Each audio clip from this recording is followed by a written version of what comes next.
Hello. Have you been feeling a little lost on your art path? Does drawing feel more like something you have to do rather than want to do? And does the work that you put out into the world somehow always feel like a fraction of your potential almost every time? I've been there for so long that I was already believing that this was just who I was going to be as an artist. But I found out that deepening your love to your art and healing your relationship to creating is a skill you can relearn again. I am still very much learning this as well, but I want to share some tools and mental habits that got me to the point where I can truly say I love my art again. And drawing is something that fuels inspiration and gives me energy as opposed to draining it. Something playful and skillful and light. Here's some habits that got me there.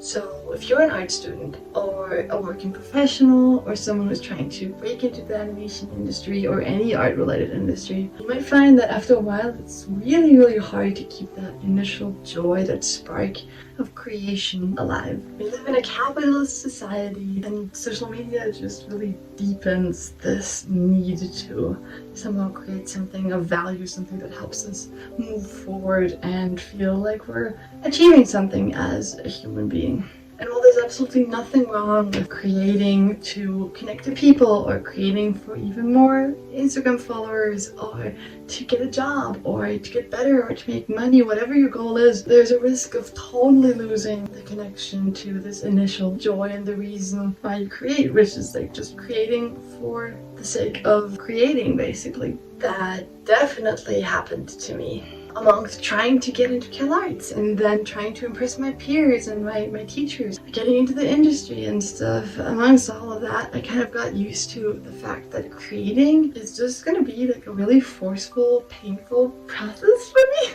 And I became totally numb to that little voice inside me. And no matter how hard I thought, I never really felt satisfied with the work I was creating in that time. I think subconsciously that really worried me during my time at CalArts. I found myself at these Friday night talks that we have where these industry professionals and amazing artists come to our school and talk about their journey and share valuable lessons they learned. I found myself always asking them the same question, which is basically, do you still create for fun as a professional where you are right now? Do you still feel happiness? Do you still take time for yourself on the side and just draw for fun? And I think looking back now, I'm realizing one of the main reasons why I felt the need to ask this question over and over again was that I was really missing the days when my enjoyment had a higher priority than drawing for Instagram or jobs or people's opinion too. That's a really big one. I'm realizing I'm very attached. I was very attached, and maybe still am very attached to the fact that people know that I'm a hard worker, that I'm one of the workaholics, and then one of the ones that's like, oh, she's always drawing and stuff. I was really attached to having that identity in the mind of my friends, my peers, my teachers, the people who I was looking up to. Through my meditation practice, which I love very dearly and taught me a lot, I realized that I think the reason why I felt so unhappy in that time is just that I was seeking validation, seeking gratification outside of myself. I was seeking validation from the people around me or my future self or the studio professionals, anything. And also I was seeking enjoyment far in the future, like if you can only get this job, if you can only finish this piece, if we can only get him to produce this show, then I'll be happy, as opposed to finding joy and fulfillment right now. That brings me to my very first, and I think one of the most important points that we need to try to take in order to, I believe, enjoy our act of art making again, and that is being here now, being present. I believe the best way to enter back into the present moment when creating is a technique that my sister introduced me to, the act of automatic drawings. You sit down with a blank piece of paper and a pen that you feel comfortable with, and you just basically draw lines, draw squiggles. This can look however you want it to be. The point is that there's no right or wrong. The only thing that you need to watch out for is to be very present, very there with the line you're creating right now. First line is always very easy, and draw a line, and like, oh my god, yes, we're drawing, beautiful, potential. anything could happen with this line, and I'll want to make it something more, like less abstract. I want to give it a theme, I want to give it a pattern, I want to fill the page or something, and then already my mind is drifting and I'm trying to achieve a goal in the future, as opposed to staying with the line I'm drawing right now and finding enjoyment in the line I'm doing right now. Also catching myself having self-deprecating thoughts, which I'm sure a lot of us have. Like, I'm just very self-critical, I just want to grow. So when you draw something, there will probably be a lot of very harsh self-judgment coming up, and even when you're doing something abstract, I find myself like, oh my god, that was a wrong line, that looked awful, that doesn't look confident. That's like, even with abstract art, I am so self-deprecating in my head, and that's not a really good thing to be watching out for and catching yourself if you tend to do that as well. So the act of automatic drawing and watching your mind is a big gateway into, I think, the present moment. If you feel stuck with your art, if you're not sure how to enter the present moment, I really highly recommend being patient with yourself, taking a blank piece of paper and just doing your automatic drawing. You can look up examples if you need some sort of shapy inspiration, or you can just draw whatever flows out of your hand, and just do that for 15 minutes, 20 minutes, 30 minutes. I find that it can be really frustrating on some days, and then slowly melt into something really beautiful and contemplative and relaxing even. And after a while of doing automatic drawing, I'll feel such a strong urge to draw something more comfortable, something that I feel more connected to usually. And then I start doing more like real subjects, more like subject matter stuff, less abstract things. I would do this just as a warm-up before you sit down and really start creating again. There's so much happiness and potential that lies in the present moment, not just in art, but in general in your life. I really struggle with being present, but every time I manage to do it, there's so much joy and light that I find. And it's the same in drawing, and I really like discovering that lightness is in us at all times. I try to really make sure that when I'm drawing, I'm there with the drawing and not in my head out there thinking about conversations or thinking about the drawing as a finished product even, but just being with whatever I'm creating at the moment. One thing I'll also kind of stop doing because of that is, especially doing automatic drawing, I don't put on music that will help my mind wander. I don't put on podcasts that help my mind wander because I want to be here. I put music on if I want to listen to music that's more flowy and goes with the lines that I'm creating right now. And even when I'm drawing and designing something more real, something less abstract, I make sure that the music, or sometimes even the setting I'm in, it matches whatever I'm creating, so nothing jolts me out of the act of creating. Once you feel nice and loose and warmed up through your automatic drawings, it'll be time to kind of tune in to your own inner voice. Once you're all warmed up, you might feel the urge to be like, amazing, I feel more present, I feel like I can draw anything, I feel like I want to draw anything. That's at least the effect that automatic drawing has on me. I hope you do. I feel tempted after that to be like, now I can finally do this portfolio project, do this post I've been working on, do something that will externally validate me again. And I challenge you to stay with what you want to create for yourself for the sake of creating, as opposed to using your presence on something that will serve others. Basically, if you want to create art that makes you feel sustainably happy and fulfilled, I think it's really important that we learn to tune out these external validations that's been guiding us for so long. Listen to what intrigues you and excites you right now and be guided by that. It's also important to tune out the shame that comes with it. Like, sometimes you feel shame by what you are actually truly fully the most inspired by at the moment. After automatic drawing, I will look on Pinterest and be like, what do I want to draw? What do I want to create? What is going to inspire? What's going to excite the most people and stuff? But no, what I really wanted to draw that day was maybe hot K-pop boys or vampires or something really that isn't even worth showing, but that's kind of what excites me at the moment. So do the cringy fan art. Do the hot, steamy drawing. Whatever it is in your head today that excites you, do that. That's the point of it all. It's not about showing it to anyone else. It's about doing this for yourself again. A lot of the time, an idea will automatically emerge when doing automatic drawing. A kind of a craving of what you want to be creating next, that really you want to be creating next. And a lot of the time, it's kind of beautiful. I find that It's the things that excited you to draw even when you were like a kid or in school, just doodling on a piece of paper. It's still kind of usually the same voice, the same thing that excites you way back then before you even were guided by all these external validations. My sister always doodles dragons and stuff in school, and then that's what she does after automatic drawing. That's what she usually feels automatically drawn to. I like drawing female faces and elvish fairy creatures, and my friend Sam will draw like always like motors and machines even in high school, so he'll draw that, all these machinery and tubes and stuff. It's just whatever naturally flows out. If no inspiration emerges naturally when doing automatic drawing, I think you can also just seek that out and think about, okay, what was it as a kid that I couldn't stop drawing? What did I fill my sketchbooks with back then? And go back to that point of inspiration. Was it comic books? Was it video games? Was it fantasy stuff, manga, anything? Just go back to that little spark and allow yourself to be playful about it, not tense. As a kid, I think we're so naturally connected to that innate source of inspiration, and we just kind of lose sight of it throughout our careers or school or whatever, or people telling us that we're not good enough or whatever.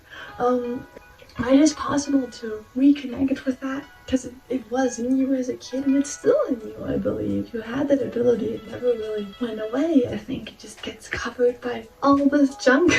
And remember, this is not about making a product or a perfect piece or a piece where you can show your peers, look how present and playful I was. This is really about healing your relationship to your own drawing, to your own hand again, and rediscovering lightness and joy while doing it. And another big thing to enjoy the act of creating again is just creating space in your life, in your mind. You kind of touched on that already with automatic drawing, but I think it's really important that there's not like a constant inner dialogue, be that a harsh self-critic, or you think about a conversation or something you have to do later, or work, or whatever. Your drawing that you do right now deserves your undivided, real attention. And it's special enough to dedicate that much attention and time to it. Creating spaciousness in your mind can some days come really easily and naturally to you, and others can be really, really difficult. It really depends on the day. I'm drawing from The Artist's Way here again because there's a really helpful tip that she shares right at the beginning of the book. She calls them so-called morning pages. The idea is that you sit down every morning, or really whenever you have time, but morning would be great, and you just stream of consciousness, like journal whatever is in your brain for 3 full pages, even if you have nothing to say, even if you have nothing to share, and getting everything out. It's amazing what it can do to your brain, your art making process, and also just throughout the day, you're just emptying all this gunk, all these things you need to think about or think through or worry you, all these thoughts you're not proud of, the thoughts you're super proud of, and you just empty them all on the table so that they're there, they're in your journal. You can close it, you can put it to the side. She even says, don't read your pages, don't read your morning pages. This is not about creating beautiful writing, like looking back on it or using it even as a journal. This is about emptying the junk, if you will. So don't look at it again, put it to the side, don't think about it. It's about physically taking it from here to the pages so that you have more room for creativity and lightness and play in your head. On the note of giving your art piece your undivided attention, a practice that I really like doing is really romanticizing the act of art making for myself, making it a really essentially pleasant experience, as in, if I have the option, diffusing some essential oils, lighting a candle, burning some incense, but that's like always like specific to people like me, I guess. But setting the mood, putting on some nice lighting, some nice LED lights, fairy lights, whatever it is, to make this moment of art making not something that you want to get over with, but something that you enjoy, that if you look back on it, it's like I was having a little date with me and my art piece. Make it a really beautiful thing, a thing that you celebrate, because it is worth celebrating. You're creating a beautiful art piece again, and you're enjoying it. It deserves a little bit of like fairy dust, and that's been really lovely for me. Like making it something that's worth celebrating helps me honor it the way it should be on it. The thing that I like doing is like, having a cute little snack or like a really lovely drink. A friend of mine says you can't draw without having a cute little drink on the side, and I totally understand that. Or putting on a cute outfit, feeling cute while drawing, whatever it is. However that might look for you, it's really worth it. Painting outside under a tree in a picnic blanket, being in nature, anything really. Make it a pleasant experience, make it something you love. The last point that I found really helpful to maintain this relationship to my inner child artist has been a really important one too, and that is the act of delaying my gratification. So if you just create a piece that you're happy with and you just really just float out and you just want to share it with the world, there's nothing wrong with that. You probably want to share it because you're happy to. I was so excited when I finally created stuff for me and not for the people, but I wanted to show it to the people and be like, look, I did this for me, I really enjoyed this and stuff. But it's really poison for this relationship to presently drawing and enjoying the act of drawing and creating for the sake of creating. If you create and immediately afterwards post it on Instagram, like, it just gets you in the mindset of like producing a product that you need to get instant rewards for. This makes it all about that, and in your head the next time that you try to create and reestablish this relationship to yourself and creating for fun, you'll have that in your head, be like, yeah, but then I'm gonna post it and it's gonna go as well as last drawing. Or like, if the drawing went really well that you posted on Instagram, that's gonna influence you and you're gonna wanna emulate what you did then. Or it went really bad and you might not even wanna draw at all. You're typically demotivated. Posting immediately shifts the attention to external validation again. It's so toxic to this and really hard to maintain the act of drawing for enjoyment if that's kind of in the back of your mind. Posting right after finishing a piece will always distance myself from the artist that's inside of me, and it'll be increasingly harder to connect with that again, I think so, at least for me. But because most of us artists can't really afford to just ditch social media completely, even though that would be the healthiest and most amazing thing to do probably for most of us, I find that it really does wonders to just delay my gratification as opposed to posting right away, meaning waiting a few days, sometimes even a few weeks or months to post my art after I finished it. Now, this might, in the beginning, especially if you're very used to getting this instant dopamine hit after creating something, this might feel like counterintuitive and really hard to do in the beginning. It might feel like more demotivating than motivating in the very beginning. But I promise you, this will form way happier, way more sustainable joy while creating, as opposed to like this hit that you get from the likes and then it's gone and then you're kind of craving the next bit. It's way more substantial. It's been quite easy for me right now because I'm working on a farm in the Korean mountains right now, and it takes my days off. It takes forever to take the bus downtown and scan my artwork, and then I come back and then I nightshade and glaze it, which takes on my computer forever and stuff. So automatically it's impossible for me to post my work immediately. But even if I had the option to post it immediately, I think I'm at a point where I would always choose not to do that immediately, just so that I can have this distance from it and keep myself from falling into that spiral of chasing the next gratification over and over again. So I hope you find some of these habits maybe also a little bit helpful. They definitely sound a little bit woo at first, I'm sure, and I understand that some might be easier for you than others. No need to follow them all, just take whatever helps you and leave those behind. I know they definitely helped me a bunch, and I can confidently say now that I am finally at a point again where I feel somewhat consistently connected to my inner artistic voice, my vision again, and I feel like I can sit down and drop into that space, just sketching and drawing for fun whenever, which is really lovely. I'm sure I'm also not the only one that struggled with this, and not the only one who figured out some hacks that worked for her. So I would love to hear what things actually work for you guys, like what habits I haven't thought of, which habits I haven't tried yet. I would love to hear what little tips and tricks help you ground yourself back into the present moment and let yourself create for fun again. So I would love if you could share that if you have the time. just in the comment section or wherever, or message me on Instagram. Thank you so much for watching. This is really fun for me to kind of lay it all out and look at the stuff that's been helping for me, looking at the stuff that's helping you guys. Thanks for watching, and I'll catch you guys in the next one. Thank you. Bye bye.